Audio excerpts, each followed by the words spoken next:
liyeretsedwe, ufumu wanu udze padziko, kufuna kwanu kuchitidwe. Atate athu muli dzina la Atate ndi la Mwana ndi la Mzimu Woyera. Amen. Mulungu wanga, bwerani mudzandithandize. Ambuye musachedwe kudzandithangata. Ulemu ukhale kwa Atate ndi kwa Mwana ndi kwa Mzimu Woyera, monga panali poyamba ndi tsopano ndi masiku onse ndi pa nthawi zosatha. Amen.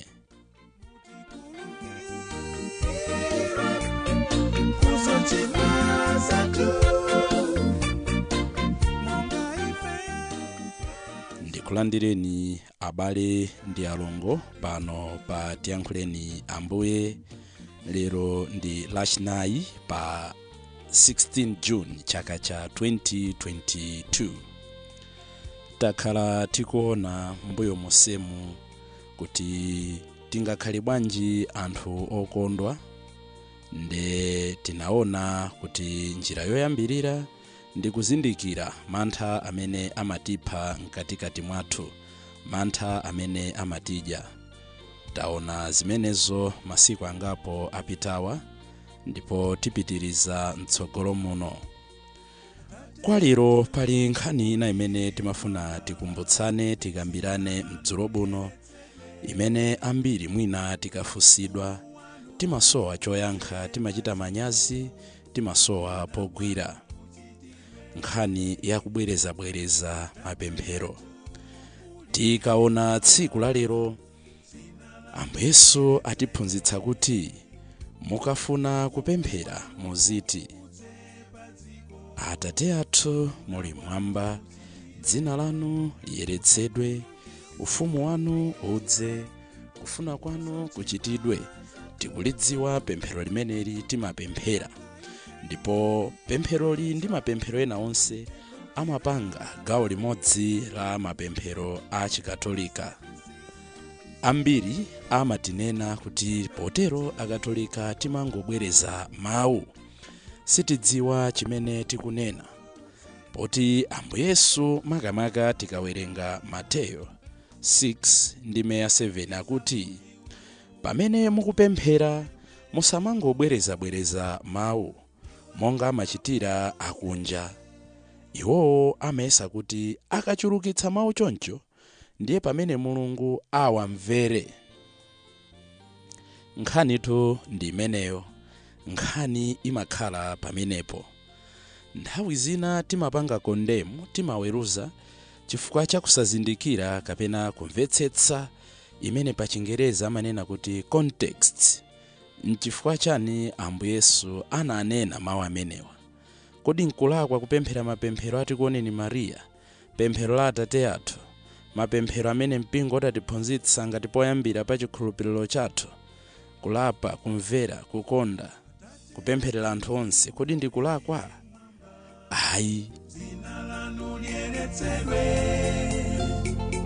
ufumu wanu udze padziko. Tikamvetsera bwino mawu tawerengaja, tiyambire pamenepo kubwerezanso. Mateyo 6:7 Ambuyesu akunena kuti pamene mukupemphera musamangobwereza mawu monga amachitira akunja. Cholinga, iwowo amayesa kuti akamachulukitsa mapemphero choncho ndiye pamene Mulungu awamvere. Inu musamatero ayi. Amangobwereza mawu. Jesus says empty words, stammering, babbling, repeating mindlessly, monga amachitira akunja. Kubwereza osazindikira chimene ukunena. Mchingerezi zimaveka bwino kwambiri, babbling, repeating mindlessly. Ndiye kuti munthu sukudziwa chimene ukuchita. Monga ndanenera, mapemphero athu a Atate athu, kati kuoneni Mariya, mapemphero a kolona, pemphero la chifundo cha Mulungu, sali choncho ayi. chifukwa mu vesi yomweyo imene tawerenga ija Mateyo 6:7 Ambuye Yesu akunena kuti musamachite monga amachitira iwowo, amangochita kuti anthu awaone. Tisamachita monga amachitira iwowo, koma ife machitidwe athu akhale otani. Nde Ambuye Yesu akutsindika tikafika pa Mateyo 6:7 kuti pamene ife tikupemphera tiziti Atate athu akumwamba, dzina lanu lilemekezedwe, ufumu wanu udze, kufuna kwanu kuchitidwe monga kumwamba chomwechonso pansi pano. Mutipatse ife lero chakudya chathu cha masiku onse. Mutikhululukire ife machimo athu monga ifenso tikhululukira otilakwira, ndipo musalole kuti tigwe mzotiyesa, koma mutipulumutse kwa oyipa uja, pakuti ufumu, mphamvu ndi ulemerero ndi zanu mpaka muyaya. Amen.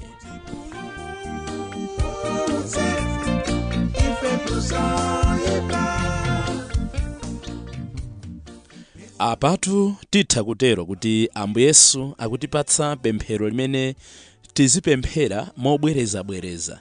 He gave us a prayer to recite, but notice on the living words in the prayer. Tione moyo umene uli mkatikati mwa pemphero limeneli, zazikulu zimene zili mkatikati mwa pemphero limeneli. Pemphero limeneli likutipatsa moyo omwe wa Ambuye Yesu, moyo omwe wakumwamba. Inde ndi pemphero lobwereza, koma sinde kuti ndilopita pachabe ayi, kapena ndilongonena zinthu zimene sitikuzimvetsa ayi, kapena ndi pemphero limene lungopanga babo kuyankhula zimene sitikuzindikira ayi. Ndi pemphero limene mkatikati mwakemo muli tanthauzo. Tili ndi zitsanzo zambiri zotizindikiritsa kuti pemphero ndilololedwa kubwerezedwa ngati likupereka tanthauzo m'moyo, ngati tikuzindikira chimene tikunena, ngati tikumvetsa zazikulu zimene tikutanthauza mpempheromo. Mwachitsanzo tikawerenga buku la Chivumbulutso mutu wa 4 ndime 8, timamva kuti chamoyo chilichonse chinali ndi mapiko. Yohanetu akuona zinthu ndi masomphenya, akuona zinthu zakumwamba ndi za dziko lapansi, ndi akunena kuti chamoyo chilichonse chinali ndi mapiko 6, ndipo zinali ndi maso ponseponse ndi mkati momwe. Usana ndi usiku zimayimba mosalekeza kuti ngoyera, ngoyera, ngoyera Ambuye Mulungu mphambe, amene alipo, amene analipo, amene alipo, amene ali mkudza. Zamoyozo zimapereka ulemerero, ulemu ndi mayamiko kwa uja okhala pa mpando wachifumu, amene ali ndi moyo mpaka muyaya. Zamoyo zinayi, anjelo anayi akubwereza pemphero limeneli, ngoyera, ngoyera, ngoyera Ambuye Mulungu mphambe. Ndipo timamva kuti izi ngakhale zaka 800 Yohane asadaone zinthu ndi masomphenya. Tikawerenga buku la mneneri Yesaya mutu wa 6 ndime 1 kulekeza 3, pamenepo tikumvanso maonena kuti chaka chimene mfumu Uziya adamwalira, ndidaona Ambuye atakhala pa mpando waufumu wautali ndi okwezedwa. Mkanjo wawo unali wautali kwambiri, kotero kuti unadzaza nyumba yawo yonse. Pamwamba pawo padayimirira aserafi, aliyense ali ndi mapiko 6, awiri ophimbira kumaso, awiri ophimbira mapazi, awiri owulukira. Aserafiwo ankafuula kuti ngoyera, ngoyera, ngoyera chauta wamphamvu zonse, ulemerero wake wadzaza dziko lonse lapansi. Akubwereza atu aserafi, akubwereza oyera kumwamba, ngoyera, ngoyera, ngoyera. Pemphero lobwereza koma la tanthauzo. Afarisi amabwereza koma osadziwa chimene akubwereza, mumbling, babbling, stammering, bra bra bra bra bra bra osazindikira chimene akuchita. Chimodzimodzi tikawerenga Salimo 136, pemphero limene Ayuda amapemphera kawirikawiri. Iyi ndi nyimbo yothokoza. Timamva mu mavesi 26 muliso mawu 26 amene Ayuda amabwereza tsiku ndi tsiku, nyimbo yothokoza chauta pa zimene iwo adawachitira m'moyo wawo. Nde imayamba kuti thokozani chauta chifukwa ngwabwino, pakuti chikondi chake nchamuyaya. Thokoza Mulungu wa milungu, pakuti chikondi chake nchamuyaya. Thokoza chauta oposa Ambuye, pakuti chikondi chake nchamuyaya. Chauta yekhayo amachita zodabwitsa zazikulu, pakuti chikondi chake nchamuyaya. Adalenga zakumwamba ndi nzeru zake, pakuti chikondi chake nchamuyaya. Adayala dziko lapansi, pakuti chikondi chake nchamuyaya. Adalenga miyoni yayikulu mlengalenga, pakuti chikondi chake nchamuyaya. Aisraeli pakamwa pawo anene kuti pakuti chikondi chake nchamuyaya. Pemphero lonselo akumati akanena mawu kukumabwera mawu onena kuti pakuti chikondi chake nchamuyaya. Akanena chinthu pakuti chikondi chake nchamuyaya. Adagawa nyanja yofira, pakuti chikondi chake nchamuyaya. Adawolotsa Aisraeli pakati pake, pakuti chikondi chake nchamuyaya. Napereka dziko la mafumuwo kuti likhale lawo, pakuti chikondi chake nchamuyaya. Ilitu ndi pemphero limene Aisraeli mpaka pano. Aisraelinso anthawi imeneyo chimodzimodzinso mu mpingo wathu akatolika tikamachita masalimo timalibwereza. Kodi Ambuye Yesu anabwera kudzathetsa pemphero limeneli? Ayi. Akuti musamangobwereza opanda chochita, osazindikira chimene tikunena. Aisraeli anali akuimba nyimbo yothokoza Mulungu mobwereza chifukwa amadziwa zimene anali kunena.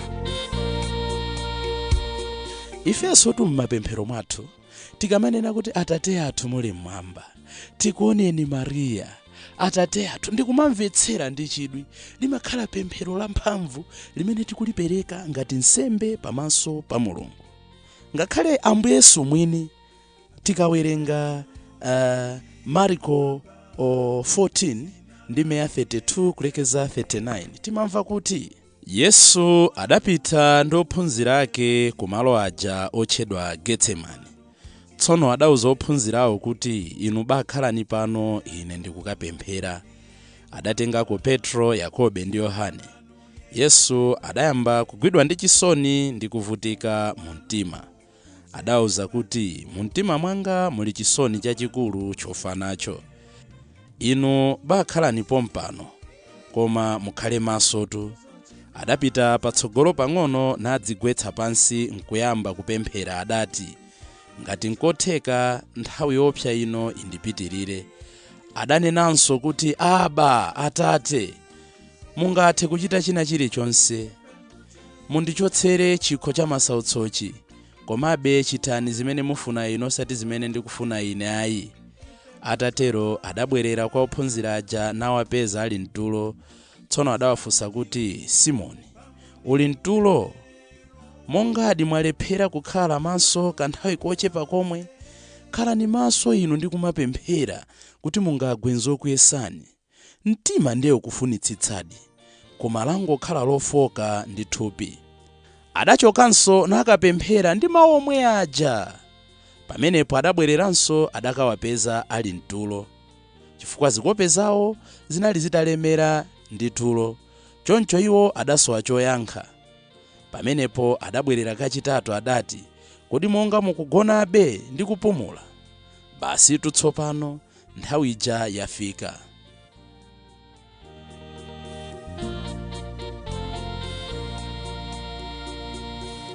Mawu amenewa tikumva kuti Ambuye Yesu amati akapita munda moja kukadzutsa achina Petro, nkuwalimbikitsa kuti bakhalani pano tamapempherani, kodi mwatopa? Amakabwerera malo amene anali ndi kumabwerenza pemphero lomwe lija, Atate ngati nkotheka chikhochi chindipitirire osati kufuna kwanga koma. Akapitanso kukadzutsa nkubwereranso mawu aja. Makamaka tikawerenga pa Marko 14 pa ndi 39 akuti adachokanso nakapemphera mawu omwe aja. Ambuye Yesu amabwereza pemphero, Ambuye Yesu amabwereza mawu. Anapemphera kwa nthawi yayitali koma mawu obwereza. Chimodzimodzi tikawerenga mu Luka 18 ndi 1 kulekeza 14 timamva pamenepo pali nkhani ya mzimayi ndoweruza amene amafuna kuti amuthandize kumuyimira pa nkhani yake, koma woweruza uja samafuna, koma chifukwa kuti mzimayi ankangobwereza mawu amodzimodzi, woweruza uja adamuchitira chifundo, adakayiona nkhani yake. Nkhani itu ili apa ndi nkhani yozindikira zimene tikunena. Pemphero lomwelo la korona, mawu omwewo Atate athu kuwanena mwachibwana, kuwanena mosazindikira, zithadi kukhala zimene amaletsa Ambuye Yesu.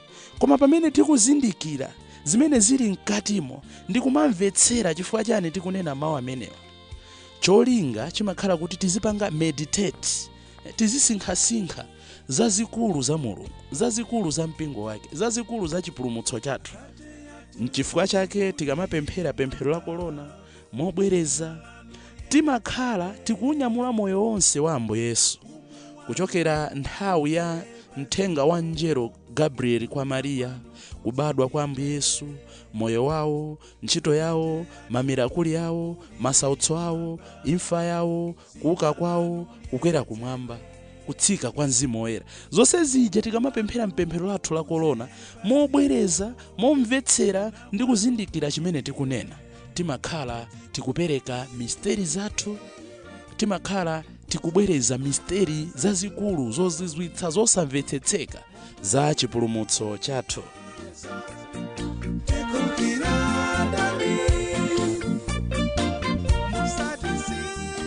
Abale ndi alongo, tangoganizani mmoyo mwathu omwe timabwereza atu mawu, timabwereza mawu ofunikira, ndimakukondani, I love you.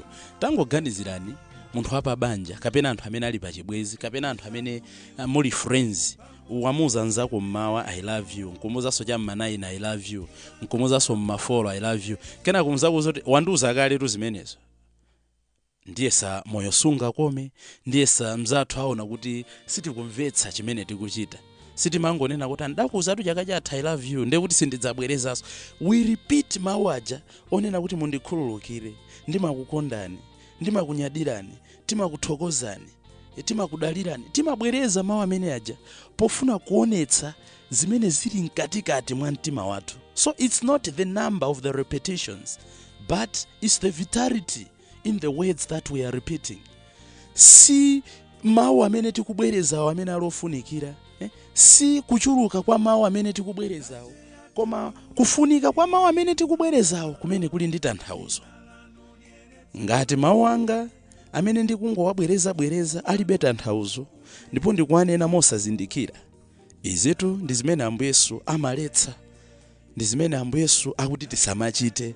Monga anthu akunja aja amangochita kuti awaone, samazindikira kuti awawa ndi otha kupemphera.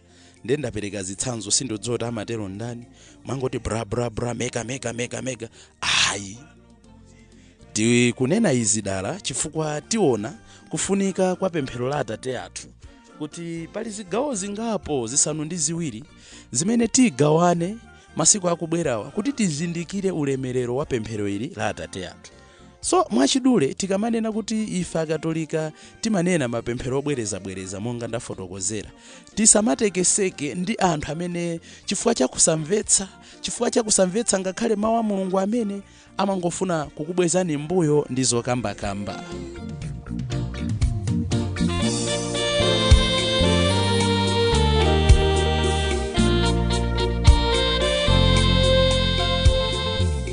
Kupempherera anthu onse.